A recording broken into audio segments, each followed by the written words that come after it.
रायपुर से एक और बड़ी खबर सामने आ रही है जिससे आपको रूबरू करवा देते हैं, जहां आपको बता दें कि रायपुर से ये खबर दिल्ली से मुख्यमंत्री विष्णुदेव साय लौटे हैं।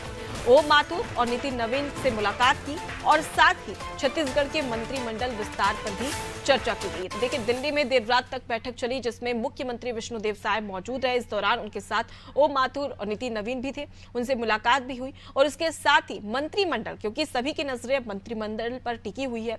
जल्द ही ये माना जा रहा है कि बीजेपी अपने मंत्रिमंडल का गठन करने वाली है। तमाम ऐसे नए चेहरे, पुराने चेहरे, इसका तालमेल हमको मंत्रिमंडल में देखने को मिलेगा। अब ऐसे में इसी को लेकर चर्चा की गई और केंद्र से कहीं ना कहीं इसकी सलाह भी ली गई है विष्णुदेव साय के द्वारा कि किसे कौन सी जिम्मेदारी दी जाएगी, किसे कौन सा मंत्रालय दिया जाएगा और कौन किस विभाग में काम करेगा। ये तमाम जो सवाल है उसके जवाब केंद्र से मांगे गए और केंद्र और साथ ही राज्य सरकार की दोनों की ओर से चर्चा हुई और चर्चा के बाद में यह माना जा रहा है कि मंत्रिमंडल को लेकर नाम तय हो चुके हैं। बस उन नामों का लोगों के सामने आना बाकी है।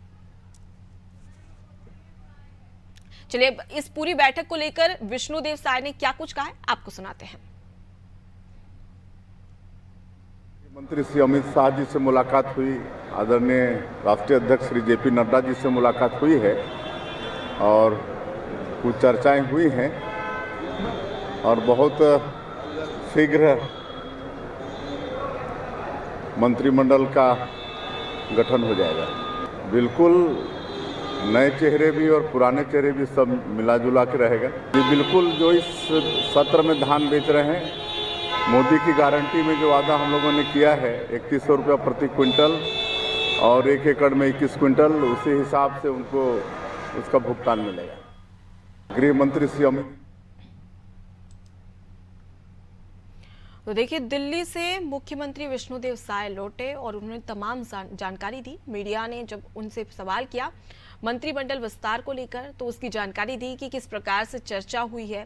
हालांकि विष्णुदेव साय ने अब तक वो नाम सामने नहीं रखे मीडिया के, इसके लिए उन्होंने कहा कि थोड़ा इंतजार करना पड़ेगा और कुछ ही समय के इंतजार के बाद में सभी नाम निकलकर सामने आ जाएंगे।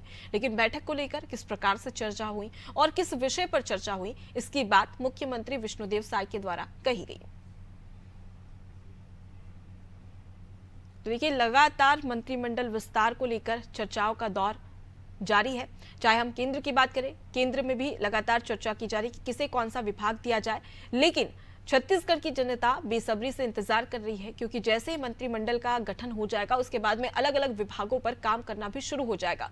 इससे जनता को राहत मिलेगी, क्योंकि तमाम ऐसी लोग हैं जो कि काफी परेशान होते, कई समस्याओं का निराकरण भी करते हैं। वहां पर भी अगर देख लिया जाए तो कहीं ना कहीं अब उन तमाम जो समस्या है उसका निराकरण इन तमाम मंत्रियों के द्वारा किया जाएगा जिन्हें ये मंत्री पद की जिम्मेदारी दी जाएगी।